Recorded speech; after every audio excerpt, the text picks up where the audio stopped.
play. He expects Scotland to be very competitive. Morgan, 135. The England captain looks ahead to Sunday's match against Scotland and gives his thoughts on the importance of regular fixtures for associates. 135. Eoin Morgan has scotched rumours that Jofra Archer could feature in England's World Cup campaign,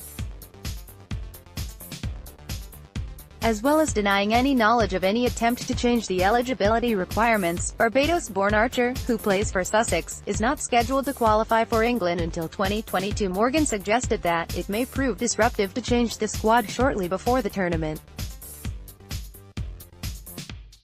There had been speculation that, such was Archer's ability, the ECB may look at cutting the qualification period from 7 years to 4, the length it was before the ECB lengthened it in 2012.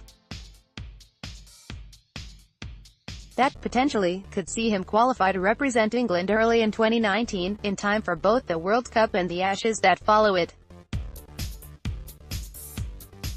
But while Morgan, England's limited overs captain, is clearly an admirer of Archer's ability, he does not envisage him featuring in the World Cup. Jofra is a very impressive player, Morgan said.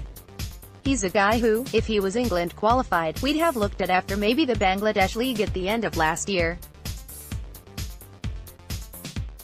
He'd have gone on some Lions and from there we'd have seen what happened. But are we looking to break some rules? Absolutely not. They're the rules.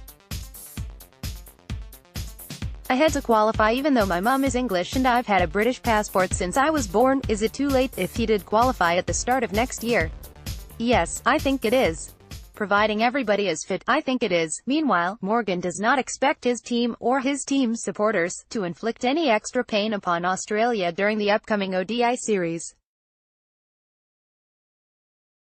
He does not believe it comes naturally to his team to engage in much sledging, and he hopes that crowds in England and Wales will not subject the Australian players to the abuse England players have, at times, come to expect in Australia. Instead, he continues to view the example of New Zealand, who play tough, in compromising cricket without any posturing or abuse, as the template. No, I don't want to see any abusive players, Morgan said. And no, I definitely don't want to see what might happen in Australia replicated here. It's not what we're about culturally. Certainly within cricketing circles. The humility about the way we play cricket sets an example for the majority of other countries around the world. So yes, there might be a laugh and a giggle, but predominantly it will be harmless. The way New Zealand played at the 2015 World Cup changed cricket. The way they went about it epitomized the way they are as a nation.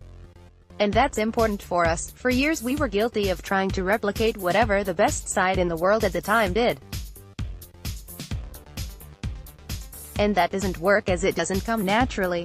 Or it'll work for a short period and we won't be able to sustain it. Morgan also confirmed that, while England players would be allowed to appear in the IPL in 2019, the window for their availability was likely to be significantly shorter, which could make them less attractive to franchises. They'll participate in some of the IPL, Morgan said. But it will be a shorter window. We are playing a 5-match ODI series against Pakistan and we want a full-strength side ahead of the World Cup. England begin their 2018 home season of white ball cricket with the ODI against Scotland in Edinburgh. Royal London, proud sponsors of one-day cricket, is celebrating unconventional greatness in the game by championing independent spirit of players and fans.